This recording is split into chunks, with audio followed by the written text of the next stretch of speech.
Bonjour à tous. Voyons, si vous le voulez bien, à partir d'aujourd'hui, en 3 méditations, un épisode particulier de la Bible qui m'a toujours interpellé.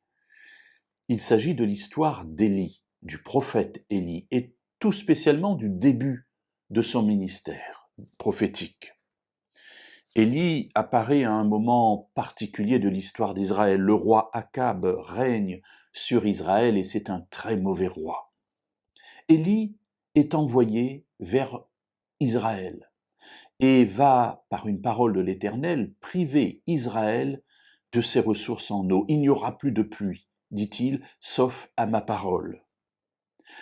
Et Dieu l'envoie. Il lui dit, pars d'ici, va vers le torrent de Kérit qui est en face du Jourdain. Et elle lui dit quelque chose de très intéressant que nous retrouvons dans le premier livre des Rois au chapitre 17 et au verset 4. Il lui dit, tu boiras de l'eau du torrent, et j'ai ordonné aux corbeaux de te nourrir là. Alors voilà un ordre intéressant, va, cache-toi finalement, ça on peut le comprendre. Puis il dit tu boiras l'eau du torrent, voilà, tu as de quoi boire.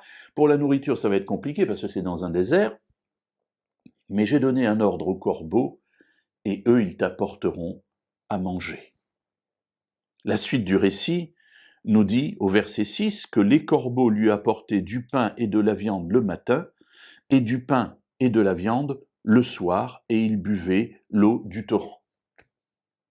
Voilà notre ami Élie qui est bien installé dans son confort de sa grotte, peut-être au torrent de Kérit, et là, les corbeaux le nourrissent. Que tirer de cela comme première leçon de cette première journée? Eh bien, mes amis, c'est que Dieu prend soin de ses enfants.